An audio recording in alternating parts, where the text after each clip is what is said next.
Hello everyone, how are you all?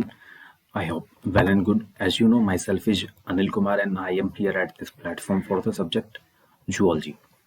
हम हमारे जो रेगुलर सेशन थे उनमें डिस्कस करते हुए आ रहे थे डिफरेंट यूनिट्स को, ठीक है। तो हमने हमारी यूनिट एनिमल डाइवर्सिटी सबसे पहले कंप्लीट करी, देन हमने animal histology and animal morphology वाला डिस्कशन करा।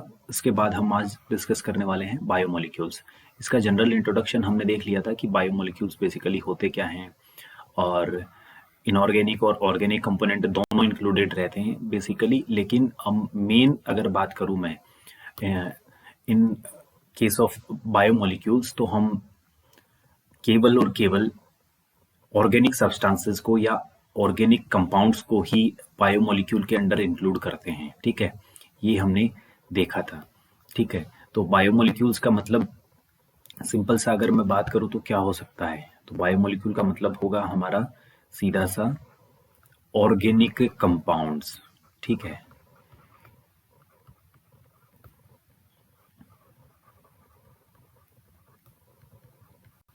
ठीक है, और ऑर्गेनिक कंपाउंड्स होंगे ना जो भी लिविंग बींग्स हैं उनमें प्रेजेंट, उनको अपन क्या बोल देंगे, बायोमोलिक्यूल्स बोल देंगे, ठीक है।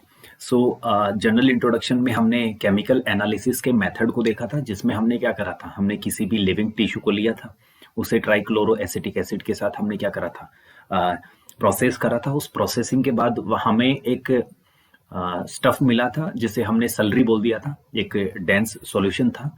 उस सॉल्यूशन को हमने फिल्टर करा, फिल्टर करने के बाद फिल्ट्रेट जो हमें फाइंड आउट हुआ, उस फिल्ट्रेट के दो कंपोनेंट बने थे, ठीक है। एक कंपोनेंट था ऑर्गेनिक जो कि एसिड में सोल्यूबल था, यानी कि ट्राइक्लोरोएसिटिक एसिड में सोल्यूबल फॉर्म में था, यानी कि वो वहां घुल चुका था। लेकिन दूसरा सेगमेंट जो था या दूसरा कंपोनेंट जो हमें मिला था, उस कंपोनेंट का नेचर था कि वो उस एसिडिक सब्सटेंस या कंपोजिशन में मिक्सअप नहीं हुआ, यानी कि उसमें घुला नहीं, ठीक है। तो वो हो गया इनऑर्गेनिक कैटेगरी का, ठीक है। तो ये हमने बेसिक सा देखा। इसके बाद हमने ड्राई एनालिसिस मेथड भी देखा था। देखो, हमने जो पहला मेथड देखा जिसमें ट्राइक्लोरोएसिटिक एसिड के साथ हमने प्रोसेस कराया था, ठीक है। इसके साथ जो प्रोसेस कराया था हमने बायोमोलिक्यूल्स, यहाँ पर बी फॉर बायोमोलिक्यूल्स हैं, ठीक है। इनको हमने एनालाइज करा था, ये पहला मेथड था। दूसरा मेथड था, हमने क्या करा था, ड्राई एनालिसिस करा था। पहले वाले एनालिसिस को मैंने बता दिया, दो पार्ट में थे, इनऑर्गेनिक ऑर्गेनिक। लेकिन जो इससे तो क्या है, दोनों हम कंपोनेंट ऑर्गेनिक और इनऑर्गेनिक दोनों को हम क्या कर सकते हैं, एनालाइज कर सकते हैं। लेकिन जो ड्राई एनालिसिस था उसमें केवल इनऑर्गेनिक सब्सटेंसेस को अपन क्या कर सकते हैं, एनालाइज कर सकते हैं। रीजन सिंपल सा ये है कि जो ड्राई एनालिसिस करते हैं उसमें हम किसी भी लिविंग टिश्यू को क्या करते हैं, सीधा इवेपोरेट अपन कराते हैं उसे ड्राई, मतलब उसे हीट देते हैं। 1 second, I have to connect our PC and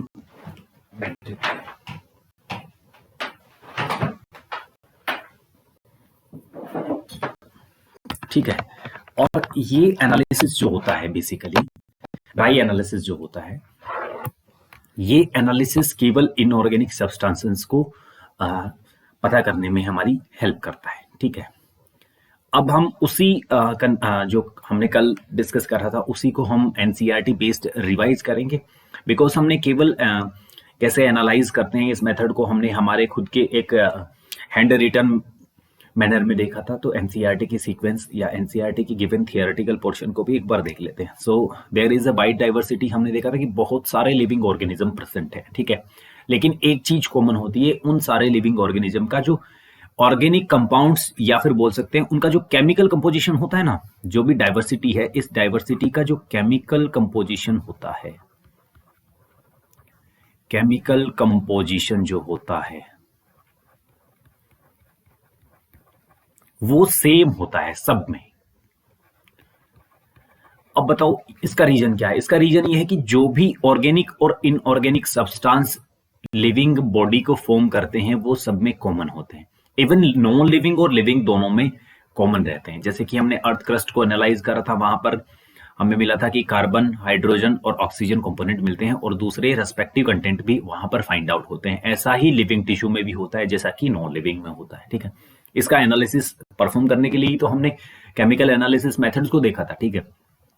ऐसा ही अर्थ, लेकिन ये होता है कि अर्थ क्रस्ट जो होती है इसमें इनका थोड़ा सा वेरिएशन रहता है, यानी कि नॉन लिविंग जो है ना उनमें ये जो अमाउंट है यानी कि CHO और CHO मैं बात करूं, ये तो लिविंग के केस में है और ये नॉन लिविंग के केस में है, तो यहां पर इनकी कंपोजिशन ज्यादा होती है as compare in the non living, ठीक है। ऐसा ये बेसिक डिफरेंस रहता है। नेक्स्ट हमने देखा था फिर how to analyse chemical composition, ठीक है। Chemical composition we can continue asking the same way, the type of organic compounds are found in living organisms, how does, हाँ ये कैसे मतलब पता चलेगा कि हमें एक ही टाइप के ऑर्गेनिक सब्सटेंसेस वहां पर प्रेजेंट होते हैं, हमने देखा था, ठीक है। सबसे पहले हमने टिश्यू लिया, टिश्यू को हमने ट्राइक्लोरोएसिटिक एसिड के साथ प्रोसेस करा, हमें जो सॉल्यूशन मिला उस सॉल्यूशन को हमने फिल्टर करा, फिल्टर करने के बाद हमें जो कंपोनेंट मिला जिसे फिल्ट्रेट हमने बोला था, फिल्ट्रेट में 2 ऑर्गेनिक और इनऑर्गेनिक सब्सटेंस मिले थे हमें, ठीक है। ये एनालिसिस था। दूसरा एनालिसिस हमने देखा था, सेम वही था, टिश्यू वही रहना है, ठीक है। टिश्यू को हमने डायरेक्ट क्या करा था, हीट करा, टिश्यू को हीट करने पर क्या मिला हमें ड्राई वेट मिला इसका, ठीक है। ड्राई वेट मिला, इस ड्राई वेट को हमने एनालाइज करा तो यहाँ पर केवल इनऑर्गेनिक सब्सटेंसेस मिले, ठीक है। और इनऑर्गेनिक सब्सटेंस को हम ऐश से फाइंड आउट करते हैं, ऐश जिसे राख हमने बोल दिया था, ठीक है, वहां से हम इन चीजों को एनालाइज करते हैं। ये हो गया बेसिक। उसके बाद हम देखने वाले हैं हायर क्लासेस में हम देखेंगे कि how to analyse a living tissue sample and identify a particular organic compound, यानी कि बड़ी जो क्लासेस होंगी जिनमें हायर क्लासेस में हम देखने वाले हैं, यानी कि यूजी और पीजी क्लासेस में, ठीक है, वहां पर हमें पता चलेगा कि लिविंग टिश्यूज के सैंपल को कैसे आइडेंटिफाई करते हैं और उसमें प्रेजेंट पर्टिकुलर ऑर्गेनिक कंपाउंड्स को कैसे डिटर्मिनेट करते हैं या आइडेंटिफाई करते हैं कि कौन सा ऑर्गेनिक कंपाउंड वहां पर प्रेजेंट है। बेसिकली सिंपल सा मतलब यह है कि बायोमोलिक्यूल्स को हम फर्दर अलग अलग टेक्निक्स के थ्रू क्या करेंगे, पता करेंगे, ठीक है। उन टेक्निक्स को अपन क्या बोल देंगे, एनालिटिक टेक्निक्स बोल देंगे, ठीक है। और उन टेक्निक से हमें क्या पता चलेगा कि कौन से टिश्यू के अंदर कौन सा एक पर्टिकुलर ऑर्गेनिक कंपाउंड मिला है या प्रेजेंट है। It will suffice to say that, ये सफिशिएंट है to say here that one extract the compounds then subjects the extract to various separation techniques till one has separated a compound from the other compounds, ठीक है। Simple सा मतलब ये होता है कि जो भी हम इन टेक्निक्स का यूज करेंगे उन टेक्निक में क्या होगा, बेसिकली टिश्यू होगा, टिश्यू का कंपोजिशन ऑर्गेनिक भी होगा इनऑर्गेनिक भी होगा। हमें करना क्या है, हमें बहुत सारे ऑर्गेनिक भी होंगे, ऐसा नहीं है कि ऑर्गेनिक एक ही होगा, 2 3 4 ऐसे ऑर्गेनिक होंगे, ऐसे ही यहाँ पर इनऑर्गेनिक होंगे 1 2 3 4 एंड एक्सेट्रा। तो इन सबको अलग अलग, जैसे कि एक नंबर वाला पहला ऑर्गेनिक कंपाउंड, दूसरा ऑर्गेनिक, तीसरा ऑर्गेनिक, चौथा ऑर्गेनिक, ऐसे ही पहला इनऑर्गेनिक, दूसरा इनऑर्गेनिक, तीसरा इनऑर्गेनिक, चौथा इनऑर्गेनिक, इन सबको सेपरेट करेंगे हम उन टेक्निक्स के थ्रू और फिर पता लगाएंगे कि यहाँ पर 4 टाइप के तो क्या हैं, ऑर्गेनिक सब्सटेंसेस प्रेजेंट है इस टिश्यू में और ये 4 टाइप के इनऑर्गेनिक सब्सटेंसेस प्रेजेंट है। ये है सेपरेशन का मेथड जो कि एनालिसिस में हमारी हेल्प करेगा, ठीक है। अब in other words, one isolates and purifies a compound. Analytical techniques, when applied to the compound, give us an idea of the molecular formula and the probable structure of the compound. अब जैसे पता चला हमें कोई भी tissue है, एक tissue को हमने क्या करा, एनालाइज करा, वहां पर ग्लूकोज प्रेजेंट है, ठीक है।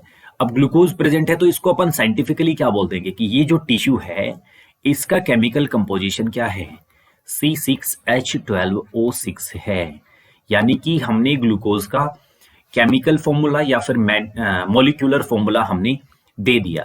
अब हम डायरेक्ट ऐसा नहीं बोलेंगे यहाँ पर ग्लूकोज प्रेजेंट है, हम बोलेंगे कि ये जो टिश्यू बना है इसका कंपोजिशन है 6 कार्बन 12 हाइड्रोजन और 6 ऑक्सीजन, ये इसका बेसिक कंपोजिशन है। इस तरीके से हम उस चीज को बोलेंगे, लेकिन पहले हम नहीं बोल सकते। पहले हम अगर बोलना चाहें, किसी टिश्यू को हम चेक करना चाहें तो ऐसा बोल सकते हैं कि यहाँ पर ग्लूकोज है, लेकिन अगर हमने प्रॉपर एनालिटिकल मेथड्स को यूज करा, टेक्निक्स को यूज करा, हमें फाइंड आउट हुआ कि वहां पर ग्लूकोज प्रेजेंट है। ग्लूकोज एक क्या है, शुगर है। इस शुगर का केमिकल या मोलिकुलर फॉर्मूला क्या है, C6H12O6 है, ठीक है। फिर हम इस टेक्निक के थ्रू इन्हें इस नाम में रिप्रेजेंट करेंगे कि ये टिश्यू इस वाले केमिकल या मॉलिक्यूलर फॉर्मूला वाले केमिकल कंपोजिशन से मेडअप हुआ है। ठीक है, नेक्स्ट लिखा है all the carbon compounds that we get from living tissues can be called biomolecules. ठीक है, कार्बन कंपाउंड्स का मतलब क्या है, जो कार्बन कंटेनिंग हो, यानी कि ये ग्लूकोज को अपन क्या बोल सकते हैं, बायोमोलिक्यूल बोल सकते हैं अपन। ठीक है, बायोमोलिक्यूल क्यों बोल देंगे, क्योंकि यहाँ पर क्या प्रेजेंट है, कार्बन प्रेजेंट है। ठीक है, कार्बन कंटेनिंग हो गया, दैट मीन्स ये क्या हो गया, ऑर्गेनिक हो गया। ठीक है, और हमने यही तो देखा था, यानी कि जो सारे के सारे ऑर्गेनिक कंपाउंड्स हैं जो कि लिविंग बॉडी में मिलते हैं उन्हें अपन क्या बोल देते हैं, बायोमोलिक्यूल बोल देते हैं। However living organism have also got inorganic elements and compounds in them. ठीक है, ऐसा भी है कि इनऑर्गेनिक कंपाउंड्स भी वहां पर मिलते हैं, लेकिन बायोमोलिक्यूल्स के अंडर हम केवल ऑर्गेनिक कंपाउंड्स को स्टडी करते हैं। How do we know this, as a slightly different but destructive experiment has to be done. One weighs a small amount of a living tissue, say a leaf or a liver, and this is called weight. Weight का मतलब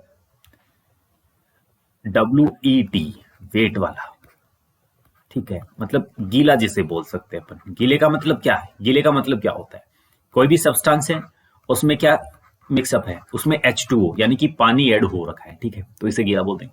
अगर इसे हम heat कराकर बाहर निकाल दें तो ये ड्राई वेट हो गया। ठीक है, तो ये डिफरेंस होता है वेट में और ड्राई वेट में। ठीक है, एंड ड्राई इसे अपन क्या करेंगे, सुखाते हैं, जैसा कि हमने देखा। All the water evaporates, water eliminate हो जाता है, वहां से निकल जाता है। ठीक है, नेक्स्ट आता है फिर the remaining material give dry weight, जिसे अपन ड्राई वेट बोल देते हैं। Now if the tissue is fully burnt, अगर पूरी तरह से इस टिश्यू को जला दिया गया है, पूरी तरह से ये टिश्यू जल गया है, all the carbon compounds are oxidised to gaseous form.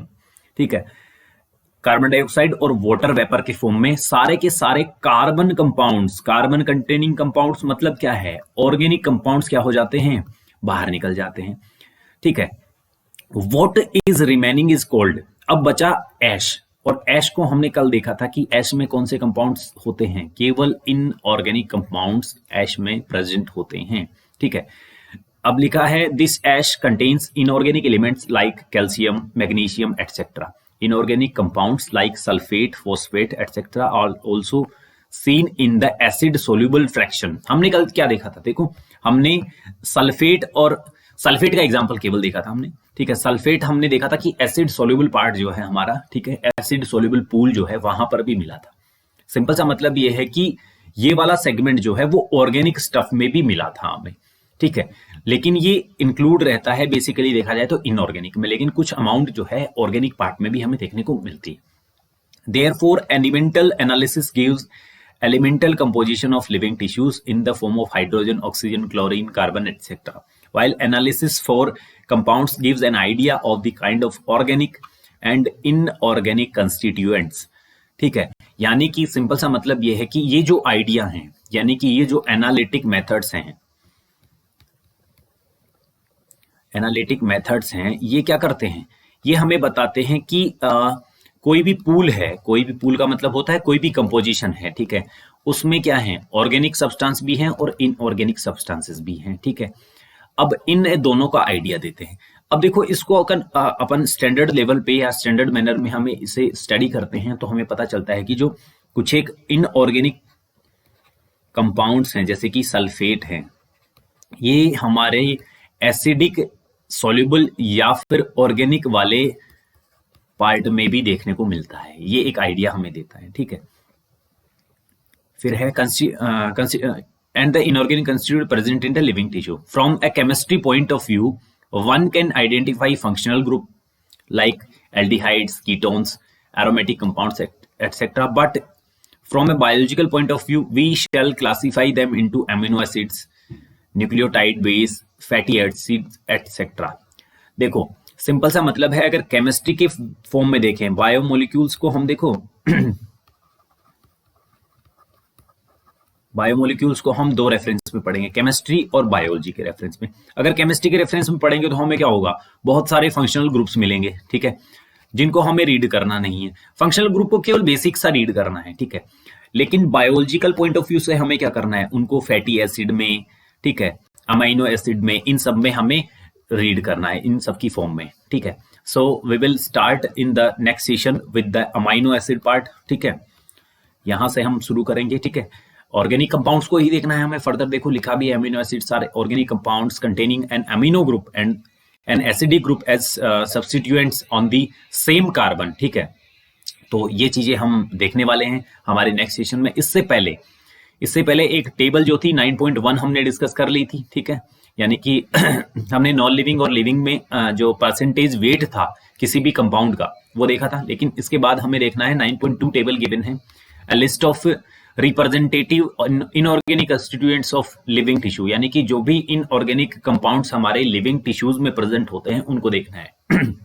Component और उनका रिप्रेजेंटेशन का फॉर्मूला जो है, ठीक है। पहला कंपोनेंट है हमारा सोडियम, सोडियम को Na+ से रिप्रेजेंट करते हैं। दूसरा है हमारा पोटेशियम, K+ से रिप्रेजेंट करते हैं। तीसरा है हमारा कैल्शियम, Ca+ से रिप्रेजेंट करते हैं। चौथा है मैग्नीशियम, Mg+, ठीक है। फिर पांचवा है हमारा वाटर जिसे H2O से, और अदर कंपोनेंट्स हैं या अदर कंपाउंड्स हैं जैसे कि NaCl जिसे अपन सोडियम क्लोराइड बोल देते हैं, CaCO3 जो है कैल्शियम कार्बोनेट बोल देते हैं, PO4 3- है, SO4 2- है।